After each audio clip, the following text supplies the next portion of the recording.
अत्र समुपस्थिताः परमादरणीयाः प्रातः स्मरणीयाः अस्माकं महाविद्यालयस्य अध्यक्षपादाः प्रोफेसर सीतानाथ दे महाभागा, अस्माकं महाविद्यालयस्य यशस्विनः परम विद्वांसः प्राचार्याः, अत्र समुपस्थिताः सर्वशास्त्र विशारदाः अस्माकं महाविद्यालयस्य उपप्राचार्याः, अत्र समुपस्थिताः अस्माकं महाविद्यालयस्य स्वशास्त्रेषु कृतभूरि परिश्रमाः अध्यापका अध्यापिकाश्च विभिन्नेभ्यः संस्थानेभ्यः समागताः अतिथयः छात्रा छात्राश्च। परम हर्षस्यायं विषयः यद् अद्य केंद्रीय संस्कृत विश्वविद्यालयेन प्रायोजिता श्री सीताराम वैदिक आदर्श संस्कृत महाविद्यालयेन आयोजिता दिवसद्वय व्यापिनी राष्ट्रीय संगोष्ठी प्रवर्तते। अत्र समाप्तिकामो मंगलाचरणं मंगलमाचरेत् इति श्रुत्य अनुरोधेन अहम् आदौ निर्विघ्न परिसमाप्तये अस्माकं महाविद्यालयस्य विदुषः डॉक्टर सुधाकर मिश्र महाभागान् प्रार्थये मंगलाचरणं विधातुम्।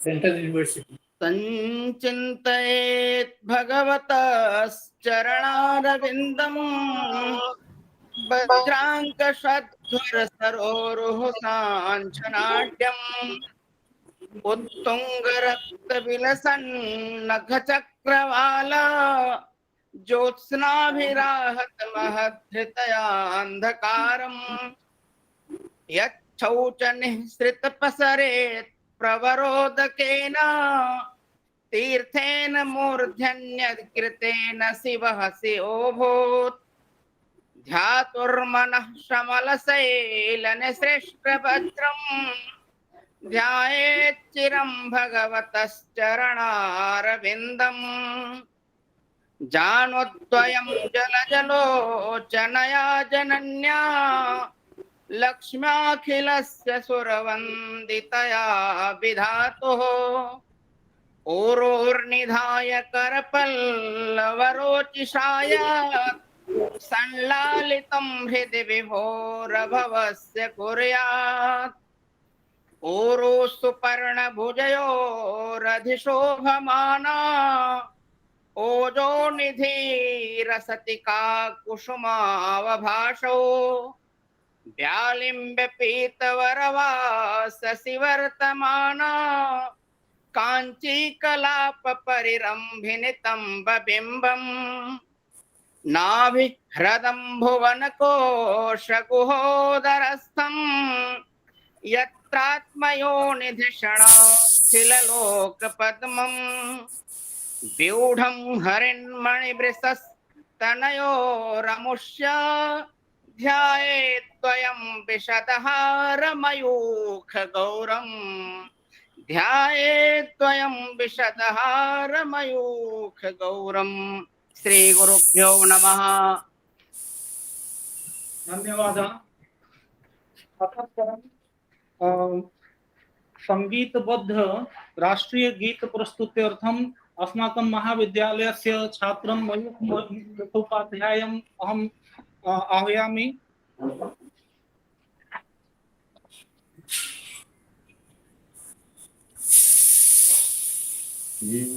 वन्दे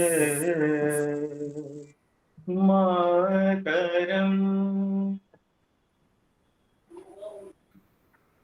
वन्दे मातरम् सुजना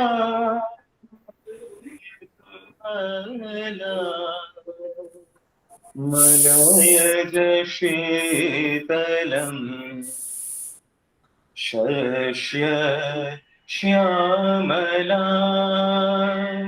मातरम् वन्दे मातरम् शुभ्र ज्योत्स्ना पुलकित यामिनी यामिनी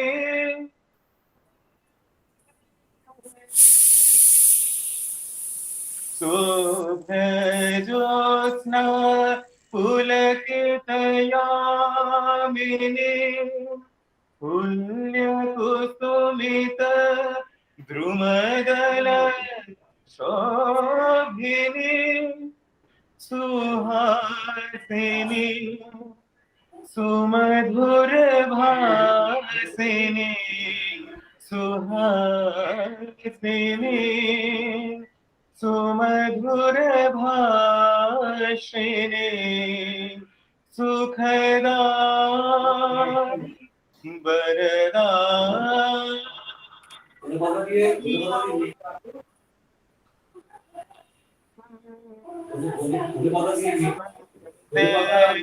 मातरम् त्रिंशकोटिकण्ठ कलकलनिनाद कराले दिशक्त कोटि भुजैधृत खर करवाले अवलाकनुमा तु बोले बहुबल धारिणी नमामि तारिणी रिपुदल वारिणी मातरम् তুমি পিতা তুমি ধর্ম তুমি মর্ম হে প্রাণ শরীরে বাহুতে তুমি মা শক্তি হৃদয়ে তুমি মা ভক্তি তোমারি প্রতিমা গুরি মন্দিরে মন্দিরে ত্বং দুর্গা দশ প্রহরণ ধারিণী কমলা কমল দল বিহারিণী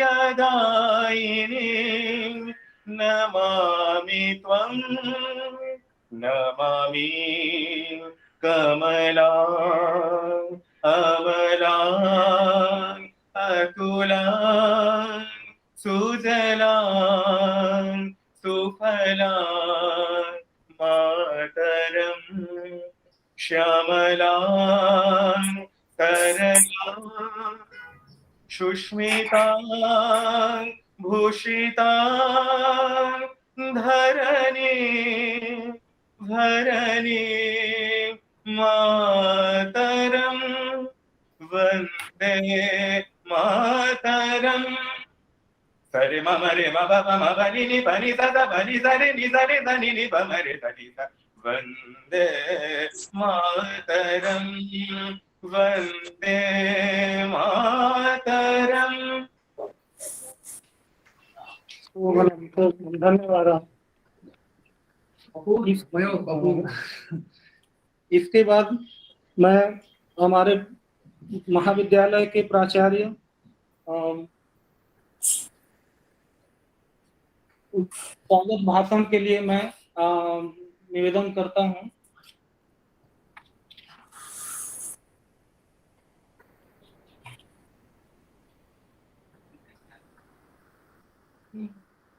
mute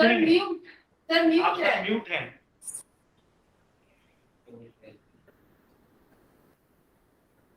hello, is it okay? जी धन्यवाद द्विवेदी जी। I start with my salutation to the Sakya Muni Buddha and Thakur Sri Sri Sitaram Das Omkarnath Dev, and recall their epic utterances. Bhavatu Sabba Mangalam and Sanskrit Bhasha Hok Prachar Vande Guru Paramparam. I seek the permission of Chairman Sir to welcome the delegates and the participants from across the country in the two-day national seminar organized by Sri Sitaram Vaidic Adarsha Sanskrit Mahavidyalaya under the auspices of Central Sanskrit University, under the strong leadership of the Vice Chancellor Sri Srinivasa Varakreddy. The topic of the seminar, as you all know, is the writings of Sri Aurobindo in the light of nationalism, spiritual upliftment, education, and the role of Sanskrit as the vehicle. Friends, Sri Aurobindo had said that whatever is worth knowing cannot be taught. Now, this was one of the greatest remarks ever made by anybody on the lacuna of the education system, the entire teaching learning process, the university system was put before a big question for their rationale and validity. Now, we find that the new education policy 2020 also, it has come forward with a similar sort of question and problem before the academia. Our chairman, Professor Sitanath Deji, wisely enough decided to hold a seminar on Sri Aurobindo writing on the said topic. Friends, we are so very delighted to announce that we have deserved the generosity of luminaries in the field who have worked on the methodologies propounded by Sri Aurobindo, who have worked upon the system, the indigenous system which Sri Aurobindo used to talk about, who have worked on whatever aspect of education was possible, how the method to impart the transference of knowledge from the teacher to the pupil. We are fortunate and notable to have them. Amongst them are Professor Sri Gopal Bhattacharya ji. He will be joining us very soon. We are also equally delighted to have Sri Narendra ji from Pondicherry. Both these scholars will be joining us from Pondicherry online. And after the lunch, we will be so very thankful to Sri Asim Ghoshal ji and Sri Janesh Ranjan Bhattacharya ji for joining us and for enlightening us on the various aspects of Sri Aurobindo's writings, like the historical aspects, the aspects of spiritual upliftment, the issues related with education and the entire system of education as such. Tomorrow, we will be having the Vice Chancellor of Maharaja Bir Bikram University, Tripura, Sri Professor Satyadev Poddarji. He is a very good speaker and one of the authorities on Sri Aurobindo. He will be delivering his special lecture, and we would be delighted to have Avdhesh Kumar Chaube ji. He is from Central Sanskrit University, New Delhi, and Chaube ji is an excellent academician with a rare wisdom of spiritual science.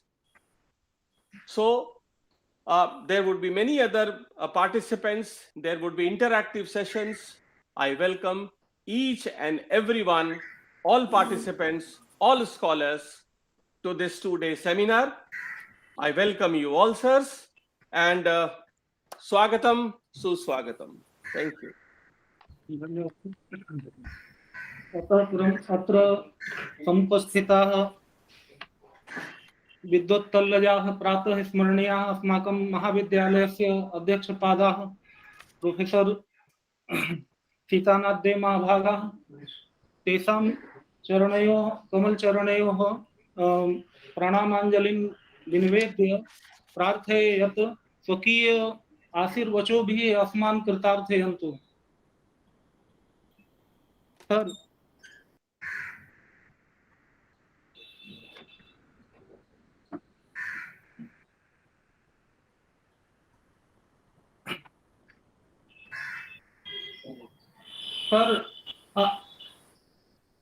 আপনার আপনার আশীর্বচন হবে sir.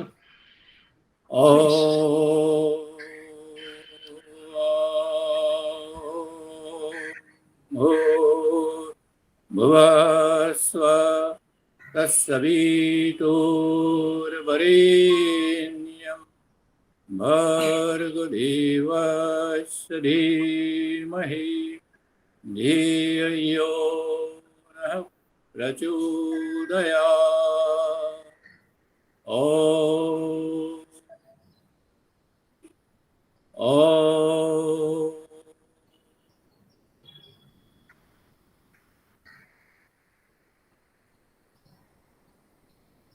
अद्य अस्मिन् सुदिवसे श्री अरविंद आदिकृत्य या संगोष्ठी आहुता तदेतु सर्वाग्रे श्री अरविंदाय सीताराम महर्षेः नमो नमः। तदनन्तरं केन्द्रीय संस्कृत विश्वविद्यालयस्य उपाचार्य महोदयाय अभिनन्दनं समवेतः सर्वेषां सुधीजनानां शुभकामनाः।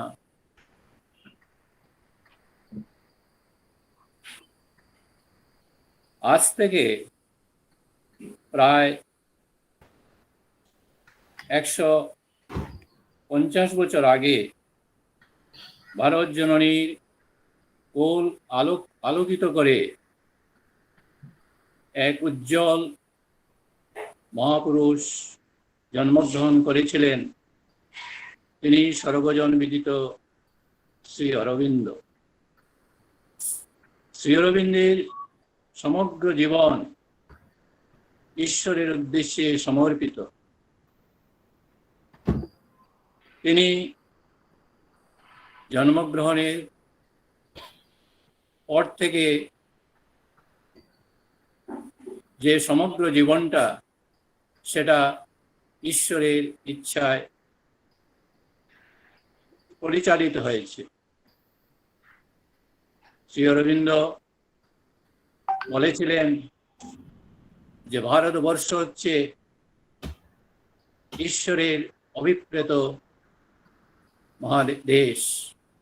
সুপ্রাচীন ভারতীয় পরম্পরার অনুসারী ঋষিবৃন্দ যে স্বপ্ন দেখেছিলেন সেই স্বপ্নকে পুনরায় যাতে আবার ফিরিয়ে আনা যায়, শ্রী অরবিন্দ সেই জন্য ছিলেন একনিষ্ঠ তার আগ্রহ।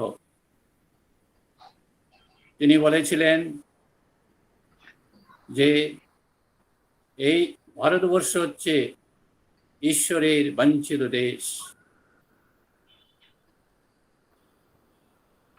The divine land, এই হচ্ছে ভারতবর্ষ।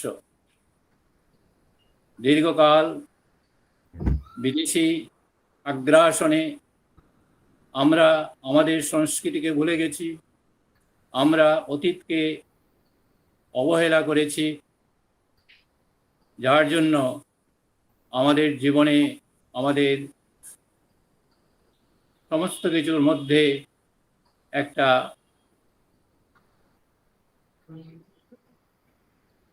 দুরবস্থা এসে উপস্থিত হয়েছিল। শ্রী অরবিন্দ বললেন যে ভারত আত্মার পুনরুজ্জীবন প্রয়োজন, এবং সেটা করার জন্য তিনি তার সমগ্র জীবন উৎসর্গ করেছিলেন। শ্রী অরবিন্দের যে জীবন, সেটা যেন আগেই বলেছি যে ঈশ্বরের ইচ্ছা অনুসারে চলেছে। তিনি সেই বাল্যকাল থেকে আরম্ভ করে তার সমস্ত জীবন এর যে গতি, সেটা বিভিন্ন সময় তার মধ্যে পরিবর্তন এসছে, সেটাও তিনি বলেছেন সেটা ঈশ্বরের ইচ্ছায়। যখন তিনি শিশু ছিলেন তখন তিনি যে প্রাথমিক বিদ্যালয়ে পড়েছিলেন, অধ্যয়ন করেছিলেন, তারপর আপনারা সবাই জানেন তিনি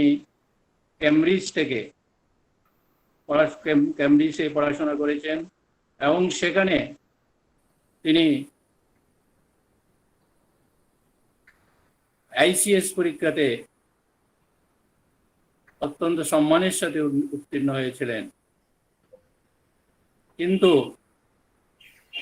ঈশ্বরের যে ইচ্ছা, সেই ইচ্ছা অনুসারে দেখা গেল তার পিতার যে আকাঙ্ক্ষা ছিল, তিনি দেশে ফিরে এসে আইসিএস অর্থাৎ সর্বোচ্চ তৎকালীন যে সেটাতে তিনি যোগদান করবেন। কিন্তু শ্রী অরবিন্দ ঈশ্বরের ইয়েতে দেখা গেল সেটা হলো না। তিনি পিতার আদেশ অনুসরণ করে আইসিএস এ উত্তীর্ণ হয়েছেন, কিন্তু যেদিন তার ভারতবর্ষে ফিরে আসার কথা, সেখানে তার যে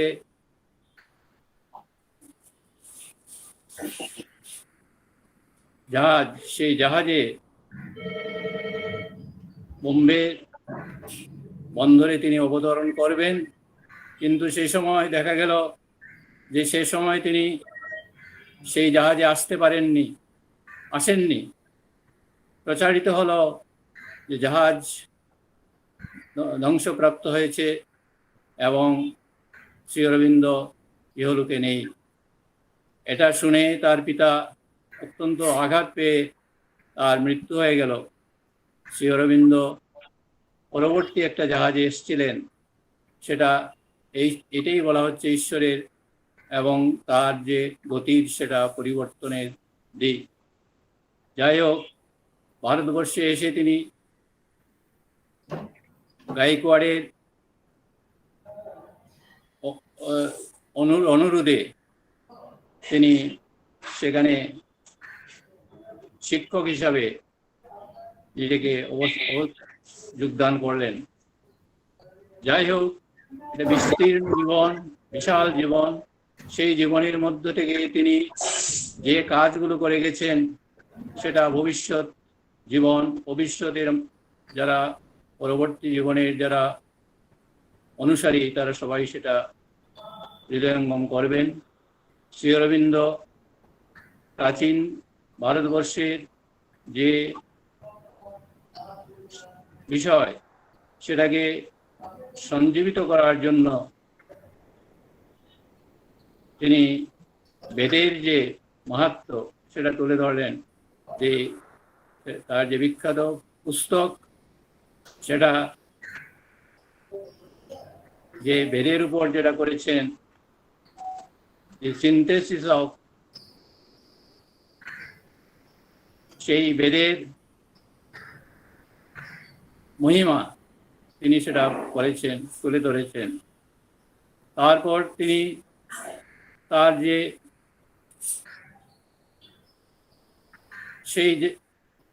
যে একের পরে গ্রন্থ রচনা করেছেন তিনি, সেগুলোর মধ্যে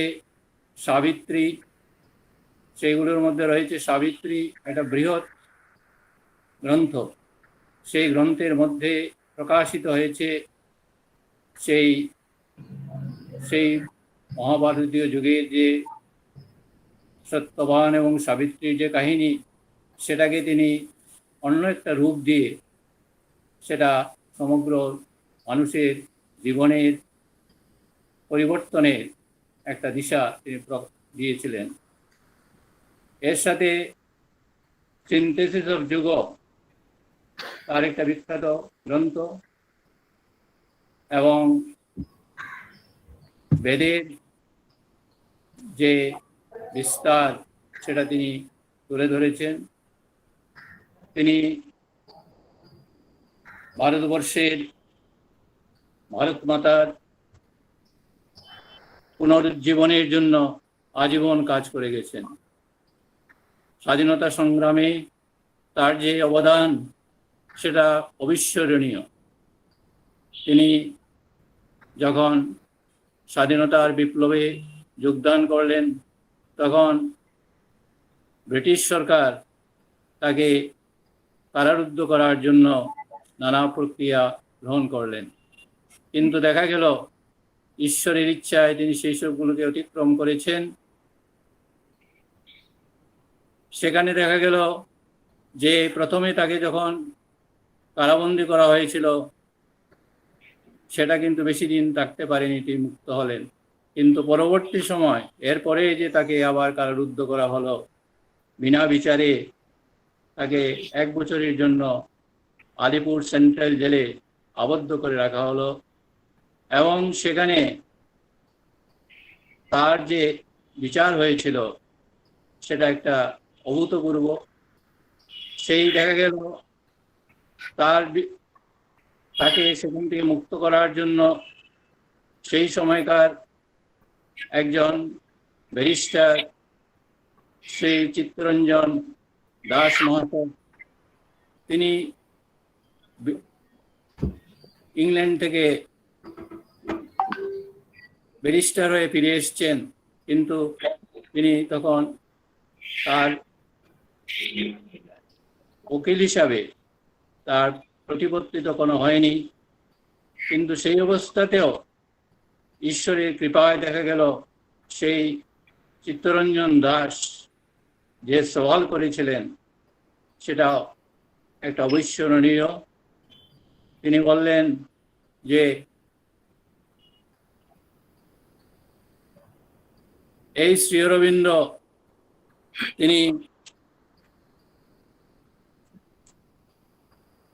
তাকে যে এখানে কারারুদ্ধ করা হয়েছে সেটা মোটেও অভিপ্রেত নয়। তিনি ঈশ্বরের ইচ্ছায় এই মামলার শেষে তিনি যখন মুক্ত হবেন, তখন জীবনের মধ্যে তার পরিবর্তনের দিশা তিনি নিয়ে আসবেন। ব্রিটিশ সরকার সেই যুগের সেই সময়কার একজন দুর্দর্শ উকিল নর্টনকে এনেছিলেন, নিয়োজিত করেছিলেন, যাতে যেন তেন প্রকারেণ শ্রী অরবিন্দকে কারারুদ্ধ করা যায়, তাকে শাস্তি দেওয়া যায়, যাবজ্জীবন কারাদণ্ড দেওয়া যায়। কিন্তু দেখা গেল যে সেখানে যিনি ব্যারিস্টার হয়ে এসেছিলেন, ব্যারিস্টার হয়ে যিনি এই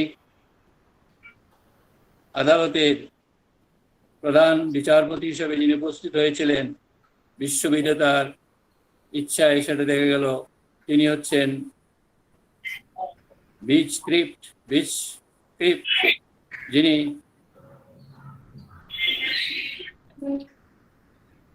যিনি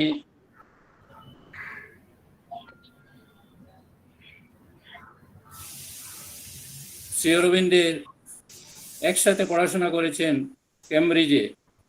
কেমব্রিজে তিনি শ্রী অরবিন্দের সাথে একসাথে পড়াশোনা করেছেন, এবং সেই প্রিসক্রিপ্ট তখন শেষ আইনজীবী হিসাবে ইয়েকে বললেন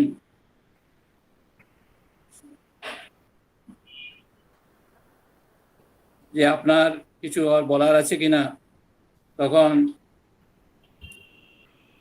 শ্রী অরবিন্দের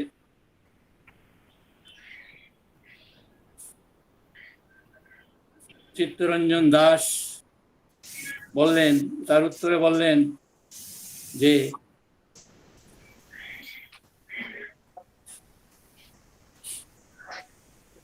শ্রী অরবিন্দ স্বদেশ প্রেমের কবি, জাতীয়তার ঋষি, মানব প্রেমের উদ্গাতা, বিশ্ববাসী তার অবদান ভুলতে পারবে না। ব্রিটিশ সরকারের কৌশল থেকে তিনি মুক্ত হলেন এবং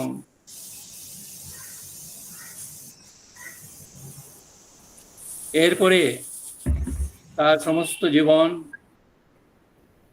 ভগবানের ইচ্ছায় পরিচালিত হচ্ছিল। উত্তরপাড়া অভিবাসনে তিনি বললেন যে এই যে জীবন, এই জীবন মধ্যে আমি ঈশ্বরের অস্তিত্ব অনুভব করেছি। কারাবরণের মধ্যেও আমি বাসুদেবকে দর্শন করেছি। ঈশ্বরের অমোঘ কৃপায় আমি আমার জীবনকে আরও পরিচালিত করব। এরপরে তিনি পণ্ডিচেরিতে চলে এলেন। সেখানে এসে তিনি এক মহাযোগীর ভূমিকায় অবতীর্ণ হলেন এবং তার যে রচনা, তার যে চিন্তাধারা, সেটা আবহমান কাল থেকে মানুষ স্মরণ করে রাখবে, জানবে। ইন্টিগ্রাল অফ যুগ সমন্বয়, এই সমস্ত কিছু তারই মাধ্যমে উদ্ভাসিত হবে। আমরা অত্যন্ত সৌভাগ্যবান যে আজকের এই সময়ে যখন চতুর্দিকে মানুষের মধ্যে একটা হতাশা দেখা দিচ্ছে, নানা ধরনের আবিল এবং দুর্দশাময় অবস্থার প্রভাব দেখা যাচ্ছে। তার কারণ হচ্ছে মানুষ তার যে মনুষ্যত্ব সেটা হারিয়ে ফেলেছে। সেই মনুষ্যত্বকে ফিরিয়ে আনার জন্য শ্রী অরবিন্দ বলছেন যে আমরা যে শিক্ষা গ্রহণ করেছি সেই শিক্ষার মধ্যে কোনো ত্রুটি রয়েছে। মেন্টাল, এই যে মানসিক শিক্ষা, তার আগে যেটা হয়েছে সেটা হচ্ছে বস্তুজাগতিক শিক্ষা, জড় জীবনের শিক্ষা। সেই শিক্ষার উপরে তারপরে হচ্ছে মেন্টাল, ফিজিক্যাল, মেন্টাল এবং সাইকিক এডুকেশন, এবং তারপরে হচ্ছে স্পিরিচুয়াল হচ্ছে স্পিরিট, ঈশ্বরের শক্তি, সেই শক্তিকে জানা। এবং শ্রী অরবিন্দ বললেন এখানেই থেমে থাকলে হবে না, আমাদের পরিপূর্ণতার মধ্যে বুঝতে হবে। সেটা হচ্ছে অধিমানস এবং অতিমানসের সাধনা। সুদীর্ঘকাল সেই পণ্ডিচেরির সুন্দর পরিবেশে থেকে, আশ্রমিক পরিবেশে থেকে তিনি সেই সাধনা করেছেন এবং সেই সাধনার ফলশ্রুতিতে ভারত আবার জগৎ সভায় শ্রেষ্ঠ আসন লবে, এই প্রার্থনা, এই অভিপ্সা আমরা রাখি। আজকের এই যে সংগোষ্ঠী বা সেমিনার, এটার যে আয়োজন করা হয়েছে এবং এখানকার শ্রী সীতারাম ओंकारनाथ वैदिक आदर्श विद्यालयेर माध्यमे एवं भारत सरकारेर केंद्रीय भारत सरकारेर सेंट्रल संस्कृत यूनिवर्सिटी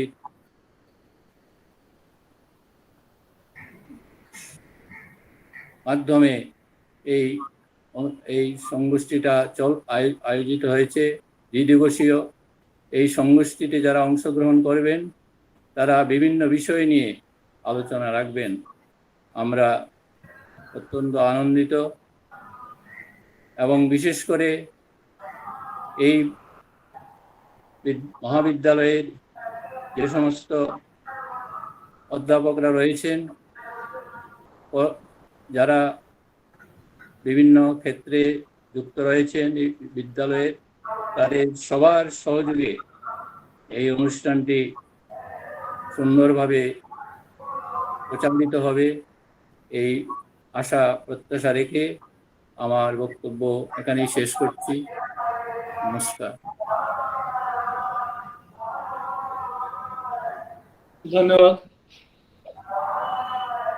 इतः परम् अस्माकं मध्ये समुपस्थिताः विशिष्ट प्राध्यापकाः राष्ट्रपति पुरस्कारेण बादरायण पुरस्कारेण पुरस्कृताः डॉक्टर शशिभूषण मिश्र महाभागाः कुंचिका भाषणाय प्रार्थ्यते।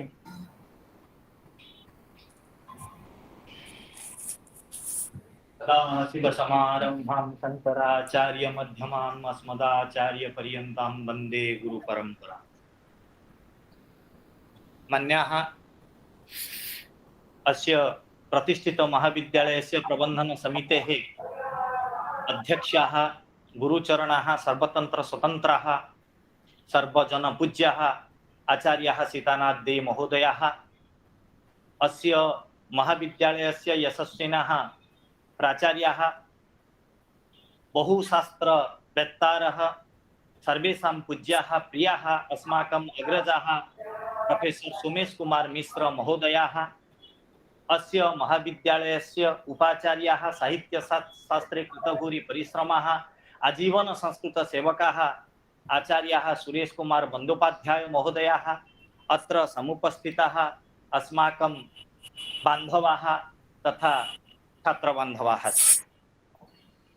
अस्य चर्चा सत्रस्य विषयः अस्ति राष्ट्रवादस्य आलोके श्री अरविन्दस्य लिखनम्, आध्यात्मिकोत्थानं, शिक्षा तथा मार्गरूपेण संस्कृतस्य भूमिका इति शीर्षकं नीत्वा अस्य चर्चा सत्रस्य आयोजनम् अस्माकं महाविद्यालयेन क्रियते। किमर्थं साम्प्रतिक समाजे अस्य चर्चा सत्रस्य का वा आवश्यकता अस्ति, अस्य विषयस्य वा का आवश्यकता अस्ति इति विषये यदा मनसि प्रश्नाः आयान्ति तथा अस्य चर्चा सत्रस्य आवश्यकता अनुभूयते किल। अधुना किं भवति न अधुना प्रायतः समाजे वा जगति दृश्यते राष्ट्रवाद वर्सेस् प्रान्तवाद। आमी बांगाली, मी मराठी इति रूपेण प्रान्तवादस्य प्रचारः प्रसारः च जगति दृश्यते, परन्तु केचन जनाः प्रान्तवादं नीत्वा जीवन्ति, पुनः बहवः जनाः राष्ट्रवादं नीत्वा जीवन्ति।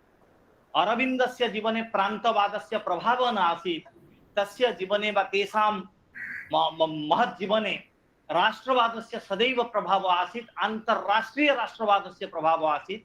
अतः सर्वे जनाः राष्ट्रवादे विभूषिताः भवन्तु इति विचारं मनसि निधाय अस्य चर्चा सत्रस्य आयोजनं लक्ष्यम् इति अस्माकं महाविद्यालयस्य आचार्याणाम् अभिप्रायः।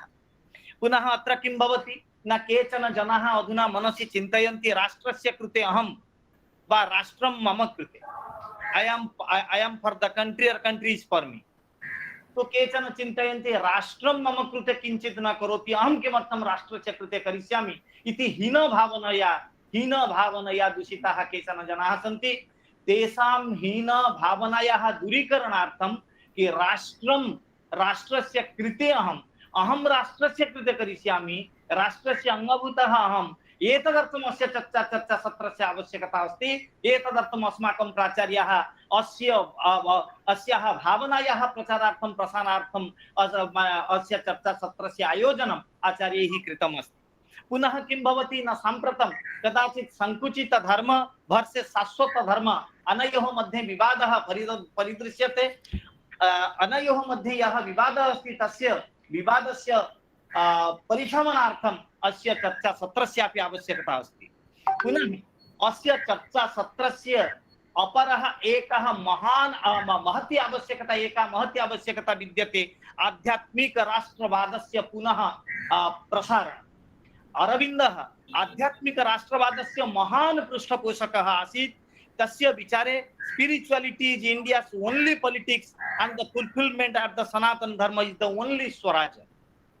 Again, they vadanti Mother India is not piece apart, she is power, a godhead for all nations have such a Devi supporting their separate existence, keeping it in being.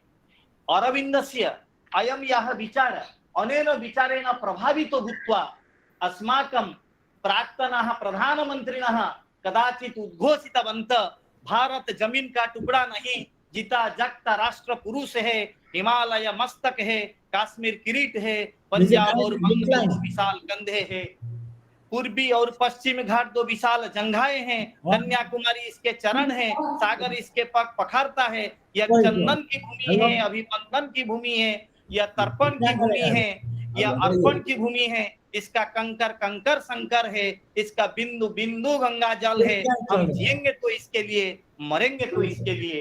Vajpayee महोदयानां अयं यः विचारः आसीत्, अयमेव विचार अरविन्दस्य विचारेण एव प्रभावितो भूत्वा वाजपेयी महोदयः अनेन प्रकारेण उक्तवन्तः, अरविन्दः अपि उक्तवन्तः, finally Swaraj is not possible without unity of speech, of intellectual conviction and the unity of heart that springs from love.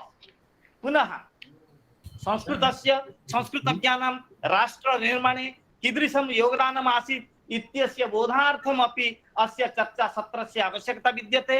आधुनिक भारतस्य प्रौढ दार्शनिकानां विचार सरण्याः उपस्थापनार्थम् अपि अस्य चर्चा सत्रस्य आवश्यकता विद्यते। विभिन्न माध्यमेन तेषामेव आलोचनं भविष्यति। स्वाधीनतार्थं भारतीय राष्ट्रीय संघर्षस्य पुनः स्मरणाय अस्य चर्चा सत्रस्य अपि आवश्यकता विद्यते। संक्षेपेण अत्र जे खलु आगामि सन्ति वक्तारः ते खलु निम्नोक्त बिन्दुं नीत्वा यदि वदिष्यन्ति तर्हि वरं तत्र किं भविष्यति न अस्मिन् चर्चा सत्रे राष्ट्रनायकस्य जोगपुरुषस्य प्रज्ञापुरुषस्य चिन्तानायकस्य महतः संस्कृतज्ञस्य संस्कृति सम्पन्नस्य श्रेष्ठ ऋषेः श्री अरविन्दस्य जीवन यौवन ज्ञान ध्यान चिंता चेतना प्रज्ञा विचार दर्शन अनुभव कृतित्व व्यक्तित्व सिद्धि उपलब्धि शिक्षा दीक्षा विचार प्रसार साधना आराधना राजनीति राष्ट्रनीति आदि विषयाणां चर्चा अस्मिन् चर्चा सत्रे भविष्यति। अतः सर्वेषां कृते चर्चा सत्रमिदम् आनन्ददायकं भवति इति मनसि निधाय सर्वेषां कृते यथायोग्य प्रणामं विनिवेद्य अहं विरमामि। जयतु संस्कृतं जयतु भारतं वन्दे संस्कृत जननी प्रणमामि।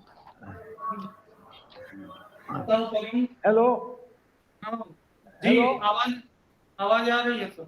हेलो हेलो हाँ सर हम लोग आपको सुन पा रहे हैं sir. Hello hello sir you are audible now sir. Hello professor Mishra, shall I start? Yes sir. Yes sir. Okay. Now first of all, I wish to express my deep gratitude to Sitaram Vaidic Sanskrit College of Kolkata and the Central University, Sanskrit University of Delhi, and Principal Mishra, all that for giving me a chance to participate in this seminar.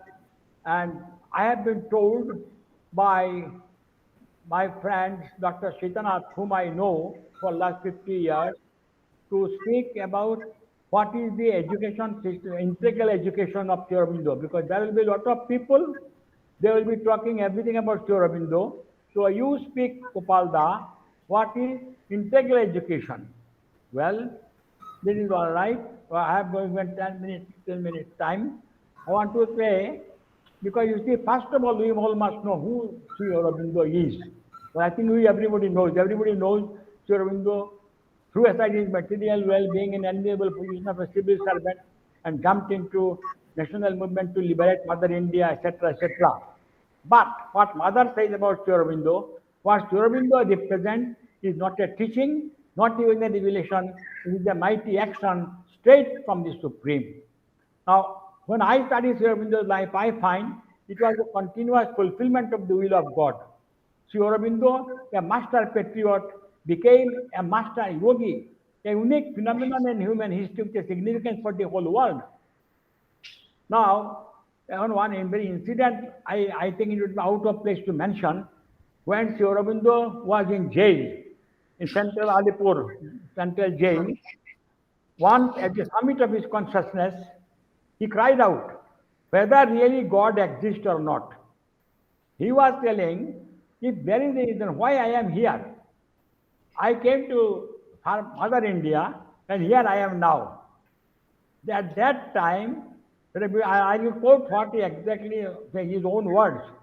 Lord Vasudeva, that in his Uttarpada speech, he has written very beautifully these things, appeared before him and asked him, Aurobindo, what is your wish? Sri Aurobindo replied, O Lord, if thou art, thou knowest my heart. Thou knowest, I do not ask for moksha. I do not ask for anything which others ask for. I only ask for strength to uplift this nation and these people whom I love and to whom I pray that I may devote my life for them. Well, it inspired me so much at the age of 19 when I first saw Sri Aurobindo's book and came and met the mother in 1956. These words, it was boiling in my blood. Now, this is Sri Aurobindo, you see.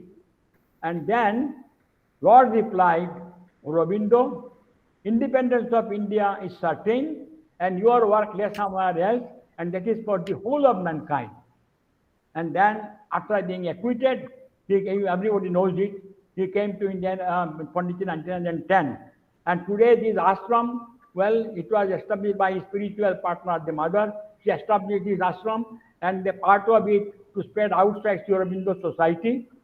All this you see, And this ashram, when it was grown up, it evolved slowly. And she has established this center of education.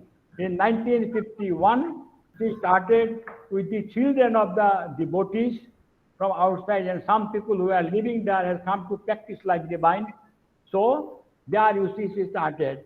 At that time, it was inaugurated by Dr. Shamaprasad Mukherjee, 1951, the Education Minister of India. He came himself and started the Center of Education, you see.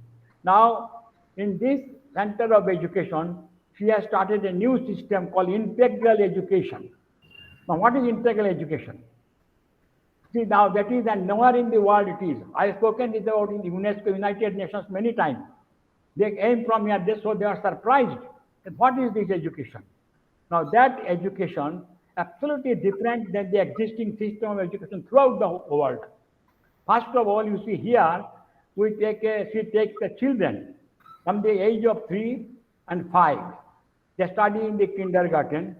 They start their own language, whatever it is a German or a Russian or a Brazilian or an Indian Oriya or the Bengali. Everybody, he has to learn his own mother tongue. The Sanskrit medium of education is French, and then education up to 12th class Sanskrit is compulsory. After 12th class, you can go for other subjects you see. Now here is the system, that in the system there is no like other that first, second, something, and you go from this class to that class. No.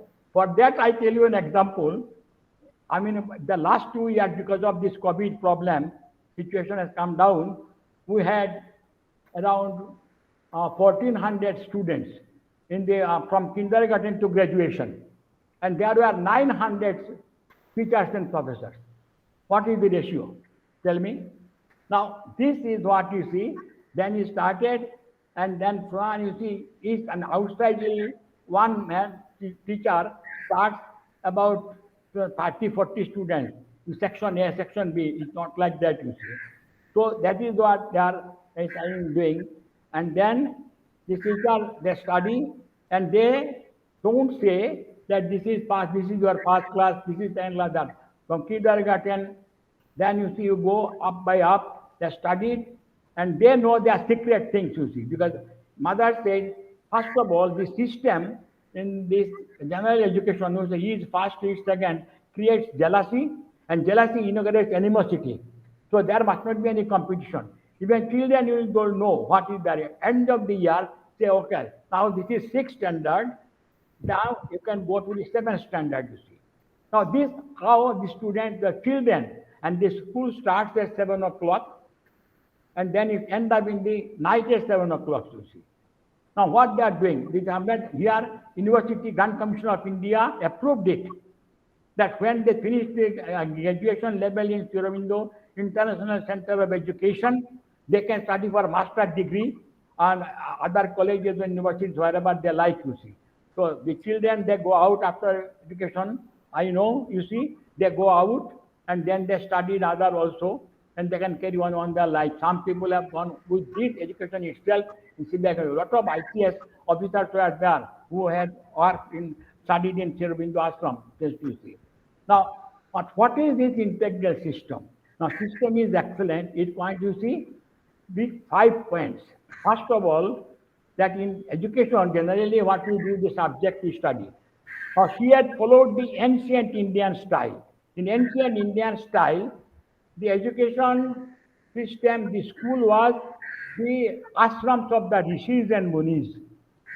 They are the son of a king and son of an ordinary person who live together. They will not only study their subject, but the main objective was brahmacharya. They should know about the reality and the existence and the purpose of his life. Mother followed the same systems of ancient India of the Munis and Rishis and implemented in here very nicely. And that you see the 5 points. First of all, education, you see, you get the physical first. The physical is the place you see where physical, vital, mental, psychological, and spiritual. Now, why all these you see? Now, here Mother has put the example that it works beautifully, that a child should know his own one. Because physical, you must have the body, how to maintain the body. Body is the seat of all these things you see. And then the physical exercise, you must do how to do. At the same time, you see that vital, that your emotions, everything there, it comes from the vitals.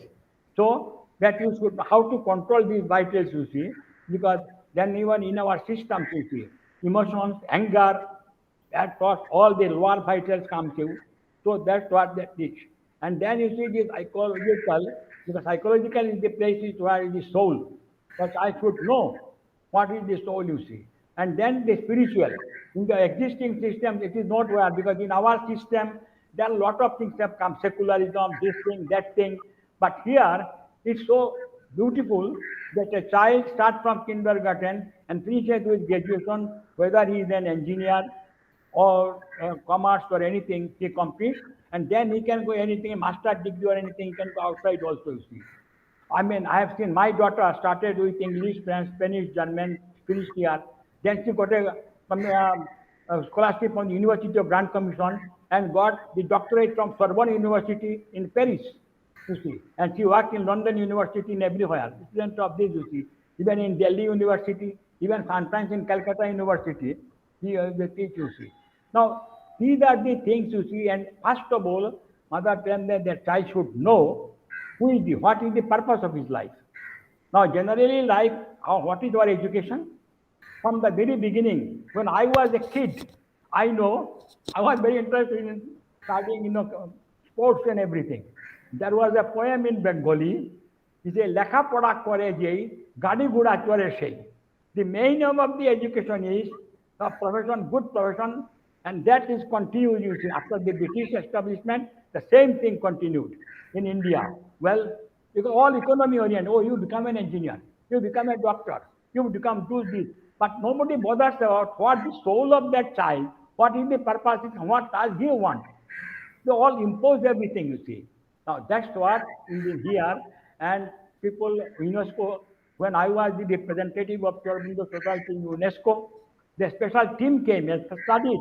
When they go back and study to the United Nations in the headquarters in Paris, because I was in the executive committee of non-governmental organization UNESCO, getting 79% vote.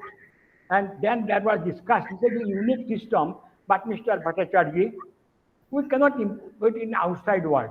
Because outside world, first of all, the degree, what is your degree? What have you done?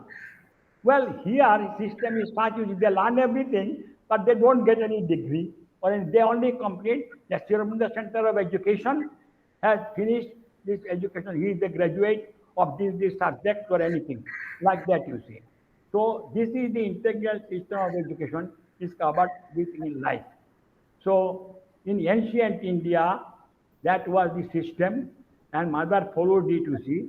And that's what the Sri Aurobindo ashram, we have got the people and other things, they come and see, and they study. There are even people also Americans. I said that I heard Professor Mishra came to ashram once and visited the ashram samadhi, etc. So he is very lucky, you see. So see that they know. And in our country itself, and Odisha followed the same thing, you see, about 600 schools are there. Followed the same thing, because I traveled to Odisha many times. I have seen that, you see. So slowly, but it will take time, you see. It will take time. Ultimately, things will change, ultimately. Because Mother herself says, you see, whether anybody believes or not, supermind is a fact. Even most unwilling and the blind will be obliged to recognize it. And this is what is happening every step. I have visited under higher guidance 140 countries of the world. And I have seen how world is preparing for a big change. In 1970, Mother gave a message. I was there to receive in their own card, is refused to give. And they say, world is preparing for a big change. Would you help? Now that was 70. Now the first 72 in Sri Aurobindo's birthday itself, you see, what Sri Aurobindo said one day, on 15th of August, 1947, in his message to nations, he said, India is free, but she has not achieved unity. Only a fissured and broken freedom. But by whatever means, the division must and will go. In 1972, you see, that a chance has come for the united again. The one part of Pakistan became Bangladesh. Like this, you see, it could be the whole thing again combined, but there are a lot of politics and other nations involvement, but gradually it is going on. What Sri Aurobindo says, it must be true, you see. Every word he said, the Cripps Commission came to India, about future of the India, what he said is all recorded now. That every word came true, you see. So this is all, we are also grateful, and I am very happy that Sri Aurobindo's all things silently, Odisha is a state. Highest number of the devotees and sadhaks come from Odisha. They followed. Mother herself said, what is the reason for it, you see. So I have given only in my letter, Principal Mishra said, I have got my 10 to 15 minutes time. So I think I have already covered. And thank you very much for inviting me. I think I have not wasted your time. Thank you, sir. And I really thank you very much. They have organized this seminar. Okay? Thank you very much. Be well and be happy and remain happy. अतः परम विशिष्ट वक्तारः doctor Jinesh Ranjan Bhattacharya. ओम विशाल विश्वस्य विधानवीयं परं वरण्यं विधि विष्णु सर्वै वसुंधरा वारि विमान वह्नि वायुस्वरूपं प्रणवं विवन्दे। যুগান্তর পুরুষ যুগপুরুষ শ্রী অরবিন্দের 150তম জন্মবর্ষে শ্রী অরবিন্দ এবং শ্রী মায়ের রাতুল চরণে প্রণাম জানিয়ে আজকের এই মহতী সভায় আমি আমার আলোচ্য বিষয় উপস্থাপন করতে যাচ্ছি। সঞ্চালক যে দীর্ঘ মানে বিষয়সূচি বলার জন্য আমাকে নির্দেশ দিয়েছেন, কিন্তু সময়ের দিকে তো অবশ্যই তাকাতে হবে। আমাকে নির্দেশ করা হয়েছিল যাতে আমি 30 মিনিটের মধ্যে আমি আমার বক্তব্য উপস্থাপন করি। সেই হিসেবে আমি আমার নির্দিষ্ট বিষয়েই প্রবেশ করব। আমি আমার বক্তব্য বিষয়টা আজকে রাখছি পাশ্চাত্য বেদব্যাখ্যা ও শ্রী অরবিন্দ। আশা করি উপস্থিত সভা আমাকে সে অনুমতি দেবে, মাননীয় চেয়ারপারসন আমাকে সে অনুমতি দেবেন। মাননীয় সভাপতির অনুমোদন ক্রমে আমি আমার বক্তব্যে প্রবেশ করছি। স্যার স্যার ঢুকেছেন, স্যার আমার প্রণাম নেবেন।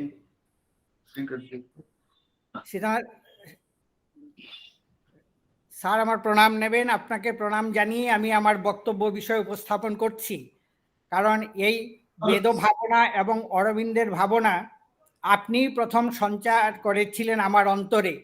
সেই আজ থেকে প্রায় 47 বছর পূর্বে যখন আমি কলেজে ফার্স্ট ইয়ারে আপনার ছাত্র ছিলাম। তাই স্যার আপনাকেই আমার প্রথম প্রণাম। আমাদের বিষয়টা আমি বলে নিয়েছি যে পাশ্চাত্য বেদব্যাখ্যা এবং শ্রী অরবিন্দ।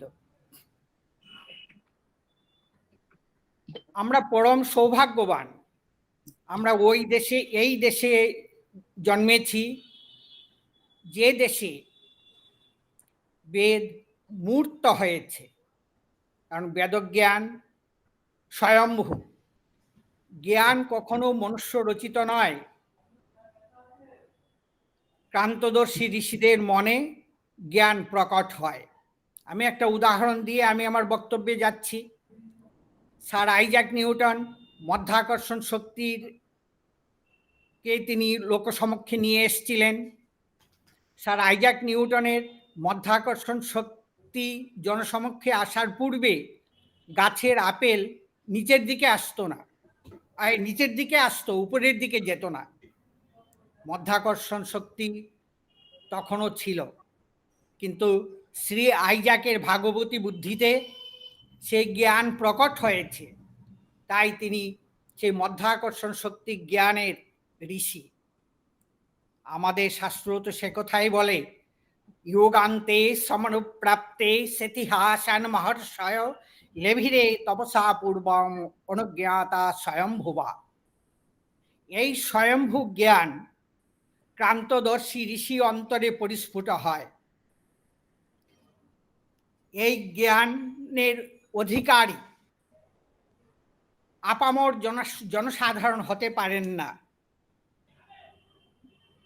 ক্রান্তদর্শী সাধারণ মনুষ্য বুদ্ধির অগোচর আধ্যাত্মিক ও লোকোত্তর জ্ঞানের অধিকারী বরিষ্ঠ ঋষিকুলের অন্তরেই জ্ঞান প্রকটিত হয়,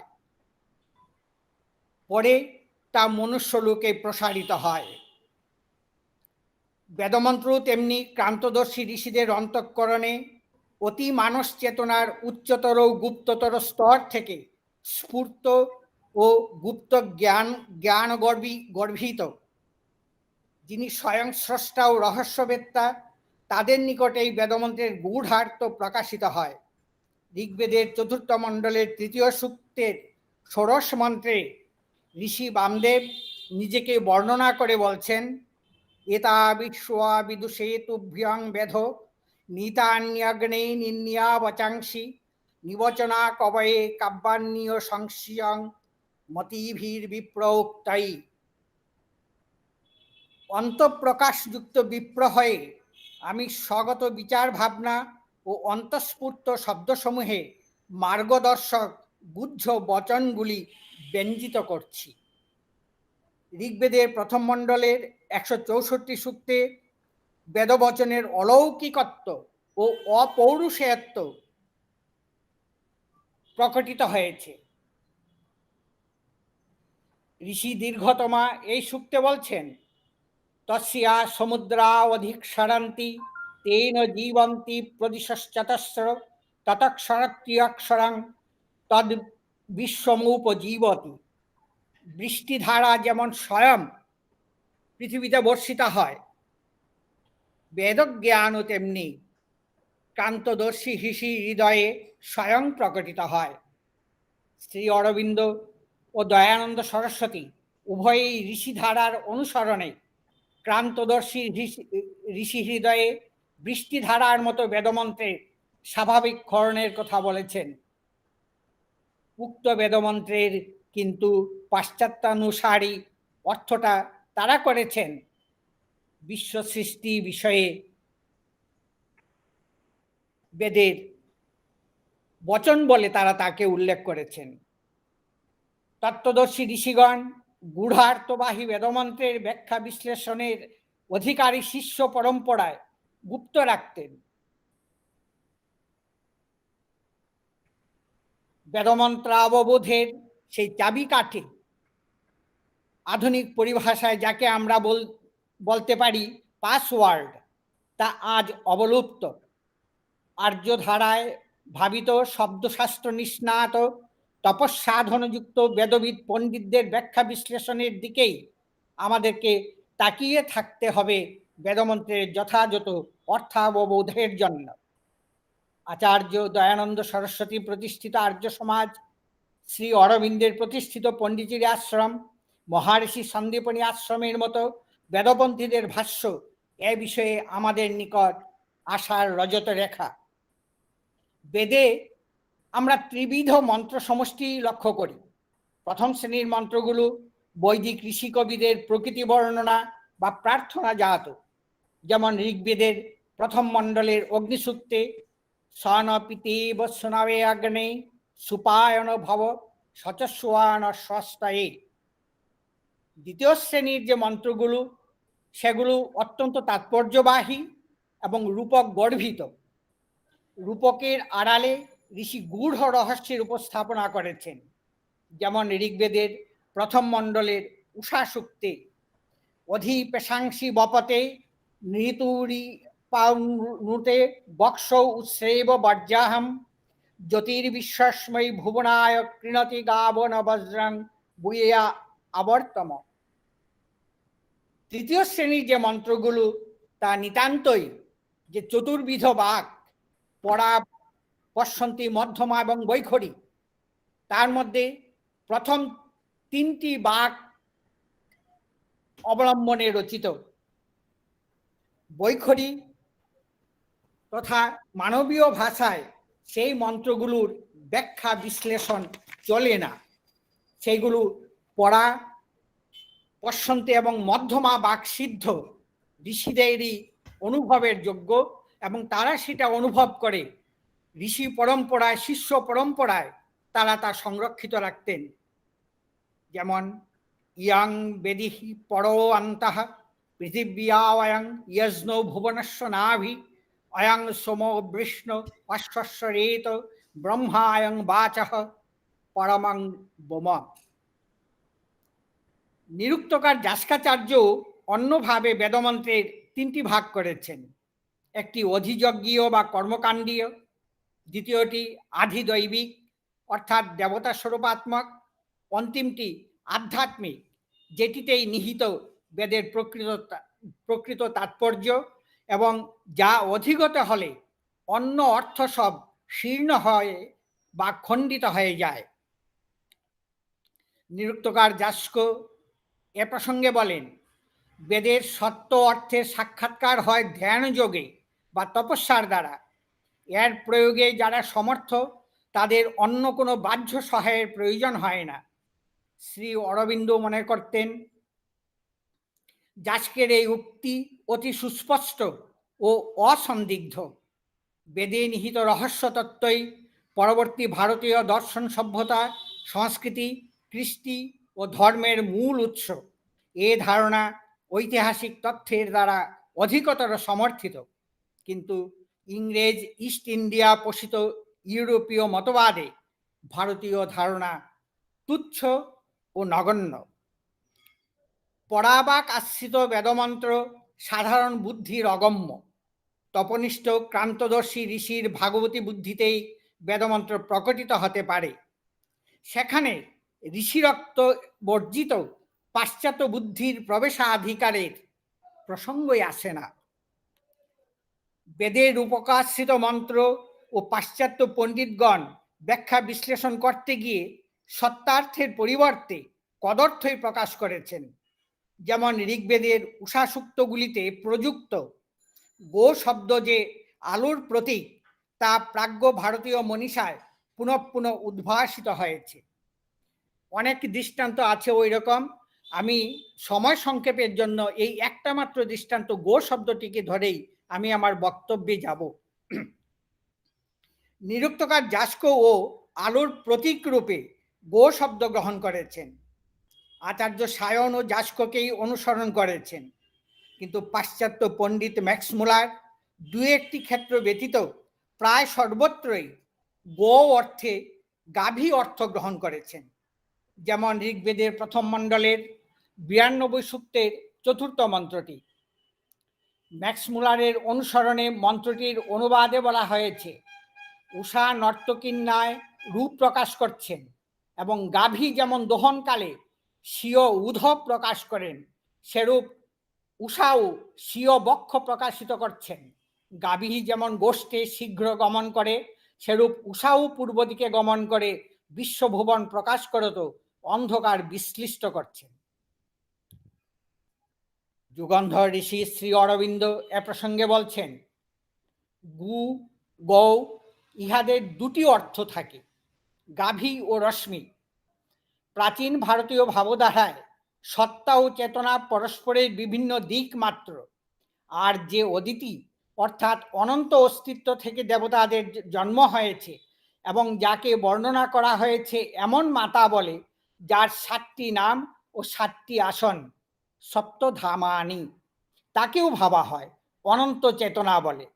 গাভী বলে সেই আদি জ্যোতি বলে, যা ব্যক্ত হয় 7টি রশ্মিতে, সপ্তগাবহ। সুতরাং অস্তিত্বের সপ্তবিধ তত্ত্বকে চিত্রিত করা হয়েছে সমুদ্রজাত নদীরূপে সপ্তধেনব এবং অন্যদিক থেকে সর্বস্রষ্টা পিতা সূর্য সবিতার রশ্মি রূপে সপ্তগাবহ। উষা সূক্তগুলিতে গো যে আলোর প্রতীক তা স্পষ্ট। উষাকে ঋগ্বেদে সর্বদাই বর্ণনা করা হয়েছে গোমতী বলে। ইহার অর্থ শ্রী অরবিন্দের মতে জ্যোতির্ময়ী বা দীপ্তিময়ী। গোমতী শব্দের আক্ষরিক অর্থ হয় গরুতে ভরা।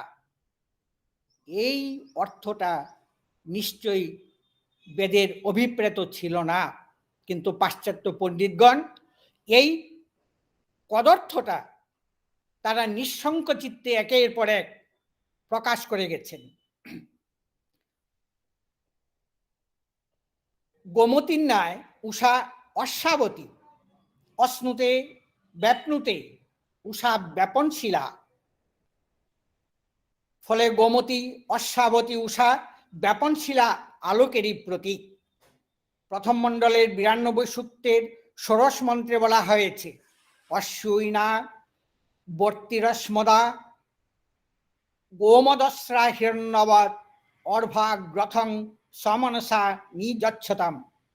এই মন্ত্রে অশ্বিদের বলা হয় তারা যেন তাদের রথ চালিয়ে নিম্নে এমন পথের উপর চলেন যা উজ্জ্বল ও স্বর্ণবর্ণ। উষা সম্বন্ধে বলা হয় যে অরুণ বর্ণের গাভীরা কিংবা অরুণ বর্ণের অশ্বরা তার রথ বহন করে। জুংতে গাবম অরুণাম অনেকম সূক্তটা ঋগ্বেদের প্রথম মণ্ডলের 124 সূক্তের 11 মন্ত্র। উষা অরুণবর্ণের কিরণ রাজি যুক্ত করেন। সপ্তম মণ্ডলের 75 সূক্তে বশিষ্ঠ ঋষি উষাকে স্তুতি করে বলেছেন, নুনো গোমদ বীরবদ্ধেহি রত্নমুষর অশ্বাবত পুরুভোজে অশ্মে মান বর্হি পুরুষতা নিদে कर्योऽयं पात स्वस्तिभिः सदा नः। মুলার সাহেব এই মন্ত্রে গোমদ বীরবৎ দেহি অংশের অনুবাদে বলেছেন, আমাদের গো বিশিষ্ট, বীর বিশিষ্ট, অশ্ব বিশিষ্ট ধন দান করো।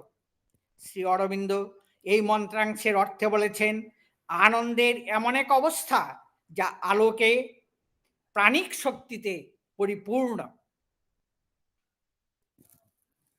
ম্যাক্সমূলার সাহেবের নিকট আমরা কৃতজ্ঞ।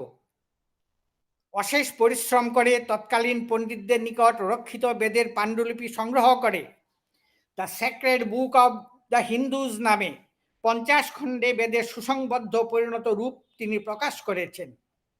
স্বামী বিবেকানন্দ অকুণ্ঠ ভাষায় মুলার সাহেবের কৃতিত্বের প্রশংসা করেছেন। তিনি মুলার সাহেবকে সায়নাচার্যের অবতার রূপে বর্ণনা করেছেন। ক্রান্তদর্শী ভারতীয় ঋষি কবি রবীন্দ্রনাথ মুলার সাহেবকে সংস্কৃতে মানপত্র দিয়ে স্বর্মণ্য দেশীয় বলে তাকে অভিনন্দিত করেছেন। কিন্তু পরিতাপের বিষয়, মুলার সহ পাশ্চাত্য পণ্ডিতগণ বেদের রূপকাশ্রিত মন্ত্রগুলির ব্যাখ্যা বিশ্লেষণ যথাযথ বৈদিকী ভাবনার পরিবর্তে অধিকাংশ স্থলেই আক্ষরিক অর্থ গ্রহণ করে কখনো বা সকপুল কল্পিত ব্যাখ্যা দিয়েছেন। এক্ষেত্রে বলে রাখি, তাদের একটা বাধ্যবাধকতা ছিল, কারণ তারা ইস্ট ইন্ডিয়া কোম্পানির পোষিত পণ্ডিত। ইংরেজ সরকারের বদান্যতা, মহারানী ভিক্টোরিয়ার নিকট থেকে ভাতা, সর্বোপরি খ্রিস্ট ধর্ম প্রচারের এবং প্রসারের পথ সুগম করার তাদের একটা নৈতিক বাধ্যবাধকতা ছিল।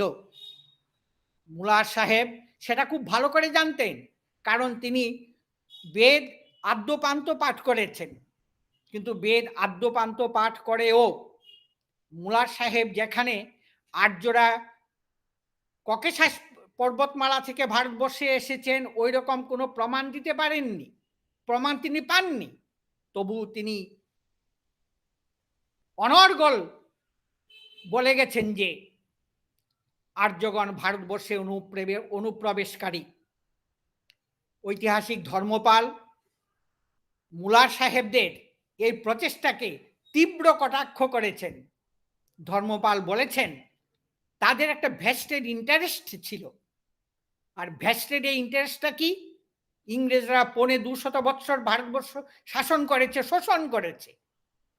তারা ভারতবর্ষের শাসন এবং শোষণকে প্রতিষ্ঠিত করার জন্য তারা এই গল্প রচনা করেছে।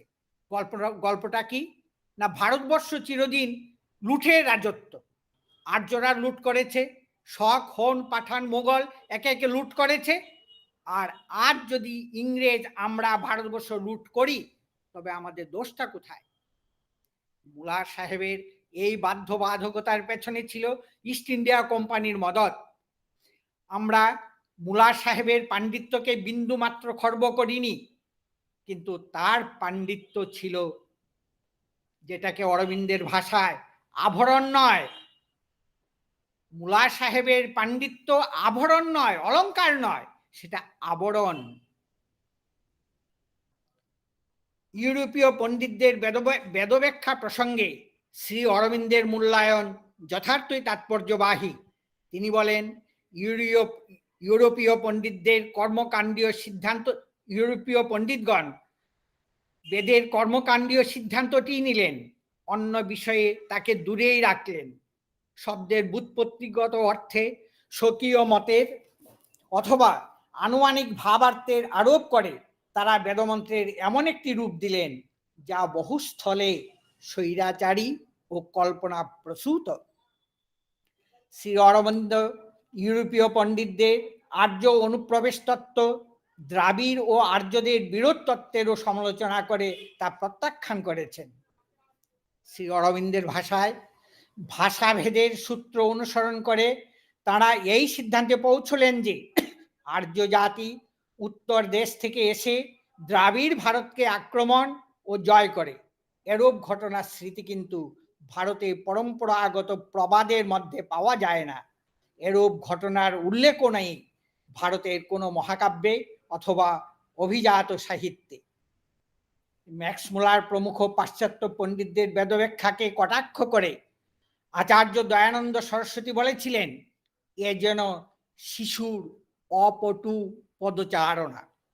ছোট্ট শিশু যেমন প্রথম হাঁটতে শিখে, বারবার হোঁচট খায়, আছাড় খায়, পাশ্চাত্য পণ্ডিতগণও বেদব্যাখ্যায় তাদের স্বয়ং প্রদত্ত অধিকার প্রয়োগ করতে গিয়ে তাদের এই দুর্গতি হয়েছে। অবাক বিস্ময়ে আরো বিস্মিত হয় যে যখন পাণিনি পূর্ববর্তী শব্দবিদ যাস্কাচার্য স্বয়ং বলেছেন যে তিনি বেদমন্ত্রের প্রযুক্ত 400-এর অধিক পদের নির্বচন ও অর্থ বিশ্লেষণ করতে সমর্থ হননি। আমাদের একটু চিন্তা করা দরকার। নিরুক্তকার যাস্ক বলছেন, আমি 400 অধিক বেদমন্ত্রের পদের অর্থ বিশ্লেষণ করতে সমর্থ হয়নি, আর সেইখানে আমাদের পাশ্চাত্য পণ্ডিতগণ সমগ্র ঋগ্বেদের ব্যাখ্যা বিশ্লেষণ করে চলে গেছেন।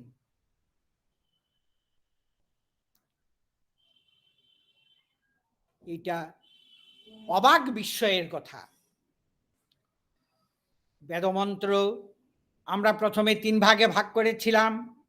যাস্কাচার্য তার ত্রিবিধ ভাগেই তিনি করেছেন, কিন্তু যাস্কাচার্য বলেছেন, শ্রী অরবিন্দও বলেছেন, বেদের প্রকৃত অর্থ নিহিত রয়েছে পরা পশ্যন্তি মধ্যমা বাকাশ্রিত সেই মন্ত্রে, যে মন্ত্রের ব্যাখ্যার জন্য আমাদের স্থিতধী তত্ত্বদর্শী বেদমূর্তিদের জন্য আমাদের অপেক্ষা করতে হবে। আর এই প্রসঙ্গে বৈদিক ঋষি দীর্ঘতমার উপলব্ধ মন্ত্র স্মরণ করেই আমি আমার নির্দিষ্ট বক্তব্য এবং আমার প্রতি প্রদত্ত সময়সীমার প্রতি লক্ষ্য রেখে আমি সমাপ্তির পথে যাব। ঋষি দীর্ঘতমা বলছেন, চত্বারি বাক পরিমিতা পদানি তানি বিদুর ব্রাহ্মণা ये মনীষিণঃ গোহাত্রিণী নিহিতা ন্যাঙ্গয়ন্তি তুরিয়াঙ্গ বাচ মনুষ্যা বদন্তি। বৈখরি বা তুরীয় বাকে বেদমন্ত্রের অল্পাংশেরই কেবল ব্যাখ্যা হতে পারে। পরা পশ্যন্তি মধ্যমা বাকাশ্রিত বেদমন্ত্রের ব্যাখ্যা আচার্য দয়ানন্দ সরস্বতী, শ্রী অরবিন্দ, সান্দীপনী আশ্রম এবং সত্যব্রত সামশ্রমীর মতো বিদগ্ধ পণ্ডিতদের ভাষ্য ব্যাখ্যাই তা উদ্ঘাটিত হতে পারে। আমি আমার বক্তব্যে এখন সমাপ্তি টানব। আমার বক্তব্যে যদি কোনো রূঢ়তা বা ইতিহাসের পক্ষে অসত্যসন্ধ কোনো বক্তব্য থাকে, উপস্থিত পণ্ডিতবর্গ তা ধরিয়ে দিলে আমি কৃতার্থ হব। আর আজকের এই সভাপতি সকলের প্রতি আমার সশ্রদ্ধ প্রণতি থাকলো যে আমাকে আমার মনের কথা ব্যক্ত করার একটু সুযোগ দিয়েছেন, যেটা বেদ আমার বিষয় নয়, আমি আমার অনধিকার চর্চা করা, যেটা যতটুকু চর্চা করতে পারছি আমার আচার্যদেব অধ্যাপক ডক্টর সীতানাথ দে মহোদয়ের আশীর্বাদে। তাই পড়াশোনা করতে গিয়ে, পড়াতে গিয়ে নিজেও একটু লেখাপড়া করি, সেই সুবাদে যতটুকু আমার মনে হয়েছে ততটুকুই আমি এইখানে উপস্থাপন করলাম। নমস্কার। সর্বেষাং মঙ্গলং ভূয়াৎ। ধন্যবাদ।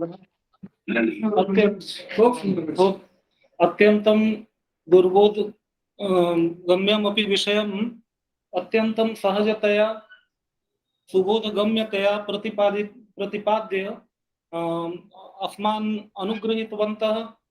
और এখানে পাশ্চাত্য বেদের ব্যাখ্যা আর অরবিন্দের শুধু সমন্বয় না করে প্রাচীন ব্যাখ্যায় অত্যন্ত সুন্দর ভাবে व्युत्पत्ति দিয়ে আমাদের সামনে স্যার স্পষ্ট রূপে রেখেছেন, অত্যন্ত আমরা কৃতজ্ঞ আছি। আর এরপর একটা ইন্টারাকশন সেশন আছে। তো ইন্টারাকশন সেশনে আমি प्राचार्य सर के रिक्वेस्ट করছি কি উনি এখন আগে যত ব্যাখ্যান হয়েছে ওর উপরে একটু সংক্ষেপীকরণ করে আমাদের সার রূপে রাখবেন, যেহেতু পরের যা ব্যাখ্যান আসছে ওখানে আমাদেরকে আর লাভ হোক। আর একটা ইন্টারাক্টিভ সেশন শুরু হবে। তো স্যারকে রিকোয়েস্ট করছি একটু কিভাবে হবে আমাদের সামনে প্রস্তুত করুন স্যার। हाँ हाँ द्विवेदी जी, अभी तो हम लोगों के पास पर्याप्त समय है जो इंटरैक्टिव सेशन के लिए हम लोगों ने रखा था, क्योंकि is it okay if I speak in Hindi? Hindi सभी फॉलो कर सकते हैं? Yes, sir, I can follow it, but I am very sorry, I am not frequent in Hindi. আচ্ছা, অসুবিধা নেই স্যার, আমি বাংলা হিন্দি মিক্স করে বলবো। না না, আপনি হিন্দিতে বলুন, আমরা বুঝতে পারবো স্যার। यहाँ सर जिस उद्देश्य से हम लोग एकत्रित हुए और हम लोग ने आवाहन किया सारे विद्वानों का, क्योंकि आज का जो परिवेश है, मैं एक दृष्टांत देना चाहता हूं सर कि अमेरिका में एक कमीशन फॉर एक्सीलेंस को बनाया गया था और उसको ये निर्धारित करना था कि आज के युग में सबसे खतरनाक ट्रेंड क्या है जिसको कि सभी को मिलकर एड्रेस करना पड़े। तो कमीशन फॉर एक्सीलेंस ये बना था 1983 में सर, लेकिन इसकी रिपोर्ट आते आते समय लगी। तो कमीशन फॉर एक्सीलेंस ने कहा कि सबसे खतरनाक तत्व संसार के लिए है कि लोग मीडियोकर हैं। मीडियोकर से मतलब उनका तात्पर्य था कि जो कहते हैं सर, जो कोटेशन एक सेइंग है कि little knowledge is dangerous thing, कि थोड़ा जानना बहुत खतरनाक होता है, अर्थ का अनर्थ हो जाता है। जैसे अगर हम, क्योंकि बात हम लोगों को समझना शब्दों के माध्यम से है सर। श्री औरोबिंदो ने जो लिखा, वाल्मीकि ने जो लिखा, या तुलसीदास ने जो लिखा, या जिसने भी जो लिखा, तो शब्दों की सर एक सीमा है। शब्द बुद्धि के परे नहीं जा पाते हैं, जबकि कई बातें होती हैं, खासकर जब हम श्री औरोबिंदो की बात करते हैं तो ये बातें अनुभूति की हैं सर, जो अनुभव की बातें हैं। अब अनुभव की बातों को शब्द देना, ये तो सर साधारण चीजों को हम शब्द नहीं दे पाते कि हमने जो खाया उसका स्वाद कैसा था, हमने जो दृश्य देखा था वो दृश्य कैसा था, इसको विथ द डिग्री ऑफ एग्जैक्टिट्यूड या विथ डिग्री ऑफ प्रेसिशन व्याख्या नहीं किया जा सकता। तो अब कोई ब्रह्म ज्ञानी अपने ज्ञान को शब्दों में व्यक्त करे और उन शब्दों को समझने में सर, अब शब्द की भी हालत देखिए। मैं एक उदाहरण दे रहा हूं सर कि ये इसलिए कि ये श्री औरोबिंदो को हम लोग समझने की कोशिश कैसे करें। जैसे सर एक तुलसीदास का मुझे स्मरण होता है, वो समय स्मरण होता है जबकि लक्ष्मण को बाण लग गया है, हनुमान संजीवनी लाने गए हैं और राम बिहवल हो रहे हैं। तो राम ने कहा कि सुत वित्त नारी धर्म परिवारा, आही जाही जग बारंबारा, अस विचार किए जाग होता, मिलही न जग में सहोदर भ्राता। राम ने लक्ष्मण को सहोदर कहा। अब इसको अगर आज हम शब्दों से समझना चाहें सर, तो सहोदर की व्याख्या हम क्या करेंगे? हम व्याकरण की सूत्र को उठा लें, हम निरुक्त को उठा लें, किसी के भी माध्यम से अगर हम सहोदर को समझना चाहें तो हम इस निष्कर्ष पे पहुंचेंगे कि या तो तुलसीदास बेवकूफ थे, या उन्होंने गलत ढंग से शब्दों का चयन किया, या राम के मुख से वो शब्द निकले हैं। ये कैसे निकल सकते हैं? जो व्यक्ति को हम मर्यादा पुरुषोत्तम कहते हैं, भगवान राम कहते हैं, वो एक गलत शब्द कैसे निकाल सकता है? कहने का तात्पर्य है सर कि शब्दों का अर्थ बदलता रहा है विथ टाइम। ऐसे बहुत सारे उदाहरण मिलते हैं सर। तो अब शब्दों के माध्यम से श्री औरोबिंदो को समझना, और वो समझ के हम जिस निष्कर्ष पे पहुंच रहे हैं उनके इंटरनेशनलिज्म। अब सर इंटरनेशनलिज्म को समझने के लिए, वसुधैव कुटुंबकम को समझने के लिए ये बात दिमाग की है नहीं, ये एक आत्मा से दूसरे आत्मा का कनेक्शन के बारे में है। किसी बुद्धि से बुद्धि के कनेक्शन का नहीं है, किसी मन से मन के कनेक्शन का नहीं है, ये आत्मा से आत्मा के कनेक्शन की बात है सर, जो कि साइंस ऑफ स्पिरिचुअलिटी से ही डील हो सकता है। तो बिना साइंस ऑफ स्पिरिचुअलिटी को पढ़ाए, बिना उसका तरीका सिखाए, हम ये वसुधैव कुटुंबकम कहते रहें, यूनिवर्सल ब्रदरहुड कहते रहें, इसका क्या अर्थ निकलेगा सर मैं तो समझ नहीं पाता हूं सर इसको। दूसरी बात सर, जैसे सर अब संस्कृत सर से हमारी बात हो रही थी, प्रोफेसर आचार्य प्रोफेसर सितानाथ दे साहब से, हमारे चेयरमैन हैं, उनसे बात हो रही थी। मैं उनको सुनने को बहुत व्याकुल रहता था श्री औरोबिंदो पे, क्योंकि मैं उनको मानता हूं कि उन्होंने श्री औरोबिंदो के शब्दों को नहीं, उनके पूरे उसके सार को उन्होंने अपने चरित्र में आत्मसात किया है। इसीलिए मैं शब्दों को उतना महत्व न दे करके मैं उस सार की वो ज्ञान कहां तक प्रकट हो रहा है ये देखता हूं। उन्होंने मुझे बताया था सर कि डिवाइन मदर ने भी कहा था कि संस्कृत माध्यम होना चाहिए। अब सर देखिए, संस्कृत के साथ एक विचित्र लीला हो रही है। डाउन द एजेस आप आदिकाल से लीजिए सर, तो हम देख रहे हैं कि उसमें भाषा तत्व तो ठीक है सर, भाषा उसका जागृत अभी भी है, लेकिन उसमें जो विज्ञान है, जैसे जेएनयू में अभी जला दिया गया मनुस्मृति को, और उन लोग बच्चों ने कहा कि हमको नहीं मालूम कि उसमें क्या है, मगर वो बेकार है। आज के लोगों का जो श्रद्धा दिखता है कर्म कांड पे, जो कि हमारा एक विज्ञान हुआ करता था, ये भी लुप्त हो रहा है। संस्कृत तो संस्कृत का मतलब क्या सिर्फ भाषा है, या संपूर्ण संस्कृति को हम एक नाम देते हैं संस्कृत? क्योंकि उसमें तो चरक संहिता भी है, उसमें सुश्रुत भी है, जिसका सहारा लेकर के हमने 6th सेंचुरी बीसी में देखा है कि ब्रेन सर्जरी तक हुई है। तो ऐसे में सर संस्कृत शब्द जो यूज किया गया श्री औरोबिंदो के समय कि संस्कृत को प्रचार करो, प्रसार करो, तो या कि भाषा तत्व की बात है, मैंने सिर्फ लिंग्विस्टिक पैटर्न की बात है, या उस पूरे मैसेज की बात है? तो सर मैं कभी कभी कंफ्यूज हो जाता हूं कि इन शब्दों को लेकर के। तो अब इसका तो सर बता सकते हैं बेहतर। सर आज हम हमारे बीच में हैं, तो और हमारे जैसे नादान अगर और भी कोई हो तो अपना प्रश्न रख सकते हैं सर के पास, और सर अभी हमारे पास समय है, उसका सदुपयोग हो जाएगा, हमारा मार्गदर्शन भी हो जाएगा। तो अगर और किसी को कोई पूछना हो, क्योंकि सर जहां तक पूरा एजुकेशन सिस्टम का बात है, अभी हमारे भट्टाचार्य साहब ने एजुकेशन सिस्टम पे बात किया। सर एजुकेशन शब्द जो है, ये इसको जरा समझ लेते हैं सर। आज ये आया ही क्यों, इसकी जरूरत क्या थी? कुछ लोग कहते हैं कि ये किसी भी सिविलाइजेशन के लिए ये सबसे महत्वपूर्ण अंग होता है, क्योंकि ज्ञान एक जनरेशन से दूसरे जनरेशन तक जाता है और हर सिविलाइजेशन अपने को रिन्यू करता है।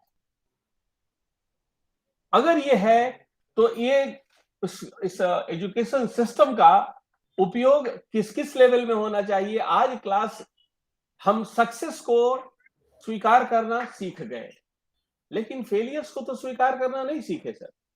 आज क्लास 8 का बच्चा रिजल्ट खराब होता है तो वो सुसाइड करता है। ये दोष हम किसको दें? अगर एजुकेशन सिस्टम को नहीं दें तो किसको दें?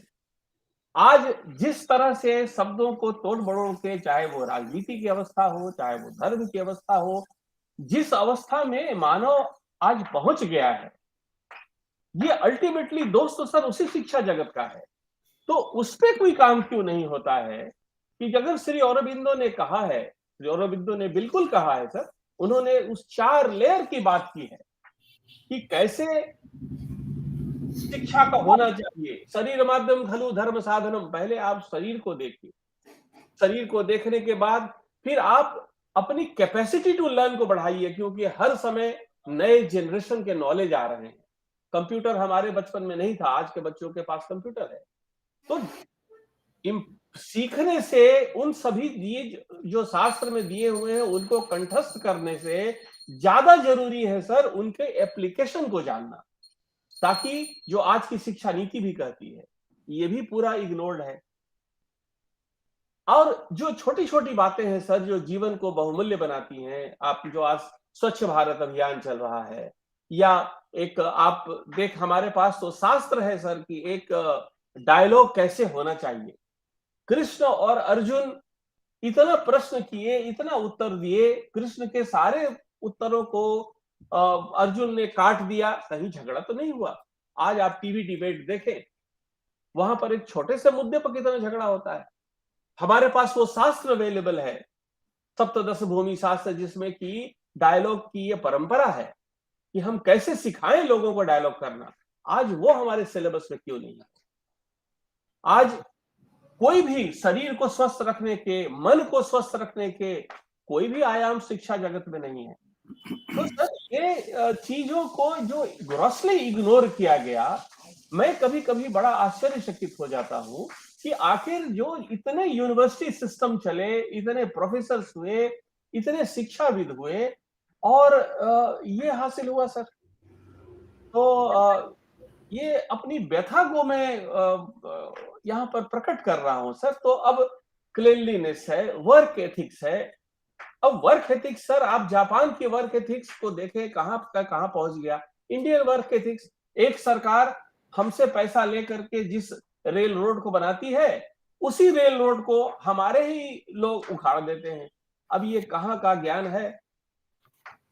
कहते हैं योग कर्मसु कौशलम, कहां का कुशलता से काम, कौन से सेक्टर में कुशलता से काम हो रही है? तो योग को हमने कहां सिखाया? जिस तरह सर कर्म और कर्म योग में फर्क है, तो ये फर्क को तो ये बताना होगा, और ये जिम्मेदारी शिक्षा जगत की है। ये लेकर के मैं आज आप लोगों के समक्ष उपस्थित हुआ हूं। तो बड़ी बात तो सर वो वसुधैव कुटुंबकम और श्री औरोबिंदो को याद करना, मुझे लगता है कि उनके बायोग्राफिकल डिटेल्स को याद करना नहीं है, उनके दिखाए हुए जो मार्ग है, जिस मार्ग पे चलना अनिवार्य है ताकि जीवन सुखमय हो, वो जरूरी है। उनका जन्म का तारीख, उनके जन्म का वर्ष हम मुझे याद रहे ना रहे, लेकिन उनके वचन याद होने चाहिए। आज सर सारे गुरुओं ने एक ही बात कही, लेकिन सभी गुरु के शिष्य अलग अलग संप्रदाय बना दिए और आपस में लड़ रहे हैं। एक शंकराचार्य दूसरे शंकराचार्य से झगड़ा कर रहे हैं। तो सर कहां ये लुप्त हो गया है और क्यों लुप्त हो गया है? और अगर हुआ है तो आज का शिक्षा जगत मौन क्यों है इस पे? ये सर मेरा कहना है। और श्री औरोबिंदो से ज्यादा बेहतर मुझे नहीं लगता है सर। मैं उनको एक स्पिरिचुअल साइंटिस्ट मानता हूं, जिन्होंने एक कंक्रीट तरीका बताया है सर। लेकिन अफसोस ये है कि शिक्षा जगत में हम लोग उसको नहीं रख पाए, ना वो स्टडी करिकुलम में आ पाया। मन को कैसे मजबूत करें पता नहीं, शरीर को कैसे मजबूत करें पता नहीं। कुछ तथ्य हैं जो कि कुछ फैक्ट्स को हम लोगों ने मेमोराइज कर लिया। आज सर नई शिक्षा नीति में जब कहा गया कि भाई तो गूगल में सारा फैक्ट है, आप रट के क्या करेंगे, तो अब उसके इंटरप्रिटेशन को समझाओ, तो टीचर्स ट्रेनिंग एक बहुत बड़ा प्रॉब्लम हो गया है सर। तो ये सब समस्याएं हैं जिनको कि अगर थोड़ा प्रकाश इस पे डाला जा सकता, और भी हमारे हो सकता है हमारे कलीग बैठे हैं, इनके मन में भी कुछ जिज्ञासा हो, तो मिश्रा जी या और सरंगी जी, अगर सुधाकर जी भी हैं, आप लोग के मन में अगर कुछ हो तो सर के समक्ष रखें, ताकि आने वाले सत्रों में उस पर भी कुछ प्रकाश डाला जा सके। सर मेरा सर कुछ प्रश्न है सर, कर सकता हूँ? जरूर जरूर जरूर। স্যার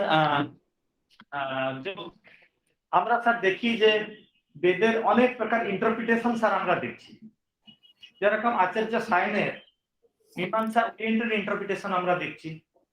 পতঞ্জলিও কিছু কিছু বৈদিক মন্ত্রকে নিয়ে খুব সুন্দর একটা গ্রামার ওরিয়েন্টাল ইন্টারপ্রিটেশন করেছে। ঠিক তেমনি যদি আমরা দেখি বিদেশি বিদ্বানগুলি, ওরা কি করেছে না একজ্যাক্ট মানে শব্দ অনুসারে যে অর্থগুলি হয় আবিধানিক অর্থ অনুসারে ওরা একটা ইন্টারপ্রিটেশন দিয়েছেন, তার ভিতরেও ফরক আছে।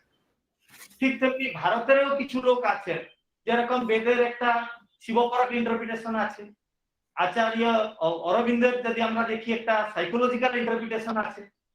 তো তথাপি যে श्रुतिर्विभिन्ना श्रुतयश्च भिन्ना नैतो ऋषिर्यस्य वचः प्रमाणं धर्मस्य तत्त्वं निहितं गुहायां महाजनुजेन गतस्य पंथा। तो मेरा सर यहाँ सर यहीं पे सर संदेह हो जाता है। एक्चुअली जो इतने प्रकार के इंटरप्रिटेशन है, अभी जनेश दा भी कुछ समय से पहले हम लोगों को भी बोले, बहुत अच्छी चीज को उठाए, जो मोक्षमूल का मैक्समुलर का इंटरप्रिटेशन का स्टाइल को लिए, ग्रीक वगैरह का इंटरप्रिटेशन स्टाइल को लिए, दयानंद और इनका सायन का भी इंटरप्रिटेशन स्टाइल को लिए, और आते आते अरविंद तक भी आए। तो यहाँ जो अरविंद जी का जो इंटरप्रिटेशन है उमर फिलोसफी का, तो अगर अरविंद जी का जो वेद के ऊपर जो विशेष जो व्याख्या का जो शैली है, अगर इसके ऊपर अगर आप सर आलोकपात कर पाते हैं संक्षेप में, तो हम लोगों का सर ज्ञान सर थोड़ा परिवर्धित होगा। और दूसरी बात है सर, अरविंद जी का जो संस्कृत का जो शैली है, कई सब ग्रंथों में उनका पढ़ा हूँ संस्कृत में, जो उनका जो अपना रचना भी देखा हूँ, जो इतना सहज एवं सरल जैसे कालिदासीय भाषा है। आज हम लोग बाणभट्ट को इसीलिए याद नहीं कर रहे हैं कि वो काठिन्य के कारण, कालिदास से कई गुना भारी पंडित थे बाणभट्ट, लेकिन आज कालिदास सर्वाग्रगण्य हो गए भाषा के कारण, सावलीलता के कारण। तो ये जो भाषा का जो शैली है अरविंद जी का, चाहे संस्कृत हो चाहे बांग्ला हो, उनका अंग्रेजी थोड़ा कठिन है तो नो डाउट, ये दोनों जो ये है भाषा के संदर्भ में, और उनका जो अंतर्निहित तत्व है जो समझाने के लिए चाहते हैं, वो किस शैली को लेकर चल पड़े हैं। अगर इसको लेकर आधुनिक नई शिक्षा नीति के संदर्भ में अरविंद जी का जो भाषा शैली है, शिक्षण शैली है, प्रबोधन शैली है, व्याख्यान शैली है, अगर थोड़ा सा कोरिलेट कर पाए तो हम लोगों का सर थोड़ा ज्ञान समृद्ध होगा। सर यही थोड़ा दो प्रश्न सर मेरे मन में भी सर।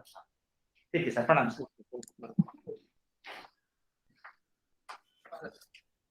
सर का लिंक है ना? सर है सर, उनका म्यूट है। अच्छा, अभी वो वीडियो कैमरा ऑन नहीं है उनका। अच्छा।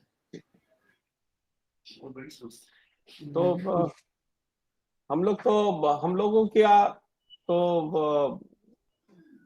सर के तक ही आवाज, सर के तक ही हम लोग बातों को पहुंचाते हैं। तो सर को लगता है सर जब तक सर प्रिंसिपल सर जब तक सर से माने हम लोगों को आशीर्वाद इस विषय में ना मिल जाता है, आप अगर उसी बीच में आप अगर सर हम लोगों का शंका का समाधान का थोड़ा ये कोशिश सर अनुग्रहित होंगे। हम लोग तो समाधान एक दूसरे से बात करते रहते हैं। आज हमारे बीच में जनेश बाबू हैं, तो पहले जो एक्सपर्ट्स हैं उनके पास हम लोग ले जाएं मैटर को, उसके बाद क्योंकि जब वो उपस्थित हैं तो उनके अथॉरिटी, तो उनके सामने हमारा ठीक नहीं रहेगा बोलना। तो पहले हेलो हाँ सर, শুনতে পাচ্ছি স্যার। স্যার সুমেশ জি, আপনি একটু আগে সেই এডুকেশন সিস্টেম সম্পর্কে বা আমাদের এই মানে আমাদের ইন্টেলেক্ট এবং আমাদের প্রেজেন্ট স্টাডি সম্পর্কে একটু বলেছিলেন। এই প্রসঙ্গে যদি আমি একটু সময় পাই 10 মিনিট। স্যার বলুন, স্যার বলুন। আচ্ছা স্যার, রিসেন্টলি আমার একটা মানে বুক পাবলিশড হয়েছে বসুধৈব কুটুম্বকম, এবং সেটা এগেন কনগ্রাচুলেশন। এটা এটা আমরা জানি স্যার, আপনার বই মেলাতে বোধহয় হয়েছে না? হ্যাঁ, এবং সীতানাথ বাবু করেছেন স্যার। আমি স্যার জানি। সেখানে আমি কোট করেছি ব্যাঙ্গালোরের দুজন আপনার এই মানে রিসেন্ট ওরা রিসার্চ করছেন, এবং সেখানে আমাদের ইন্ডিয়ান ইন্টেলেক্টকে কিভাবে আপরাইজ করা যেতে পারে, তাদের তাদের এটা ফাইন্ডিংসটা যদি একটু বলার সুযোগ পাই তো ভালো হয়। হ্যাঁ, সব বলুন স্যার। স্যার আচ্ছা, ব্যাঙ্গালোর থেকে যারা ওটা করেছেন, দুজন প্রফেসর বাসুদেব মূর্তি ও প্রসন্ন কুমার মিশ্র। তাদের রিসার্চের ফাইন্ডিংসটা হলো, for historical reasons the achievement of ancient Hindus in various fields of science and technology are not popularly known to Indians. The recent research by Sri Dharampal and others has shown that the colonial invaders and the rulers had a vested interest in distorting and destroying the information regarding the possible aspects of Hindu culture. The conventional understanding today is that Hindus were more concerned about rituals, about spirituality, and the world above or the world after death. That Hindus were unequally materialistic people. That India was the industrial workshop of the world till the end of the 18th century. That Hindus had taken up basic questions of the principles of the astronomy, fundamentals, particles, origins of universe, applied psychiatry, and so on, and not well documented and not popularly known. That ancient Hindus have highly evolved technologies in textile engineering, ceramics, painting, weaponry, climatology and meteorology, architecture, medicine and surgery, metallurgy, engineering, civil engineering, town planning, and similar other fields is known only to a few scholars even today. There are about 44 known ancient and medieval Sanskrit texts on a technical subject such as chemistry alone. The information about the science and technological heritage of India is embedded in the scriptures, the epic, and in several of the technical texts. The information needs to be taken out of these and presented. Facts like Hindus had the knowledge of the sun, of the center of the solar system, about the geography of the earth. Sir অনেক বড়, আমি এই জন্য আর ডিটেলসে যাচ্ছি না। এবার আমাদের যেখান থেকে যতটুকু মানে আমাদের রেসপন্সিবিলিটি থাকে, এবং যদি কারুর কিছু থাকে, আমাদের যে হিডেন যে ট্রেজারগুলো আছে বা পাবলিশড হয়েছে, যেগুলো আনপাবলিশড অবস্থায় আছে, সেগুলাকে আমাদের স্টুডেন্টদের সামনে আমাদের নিজ মানে পসিবিলিটি অনুসারে এগুলো প্রেজেন্ট করাই হবে স্যার। আজকের দিনে আমাদের স্টুডেন্টদেরকে আমাদের দেশের সম্পর্কে অবহিত করার প্রকৃষ্ট উপায়। Thank you sir. Thank you sir, thank you. आपको लगता है कि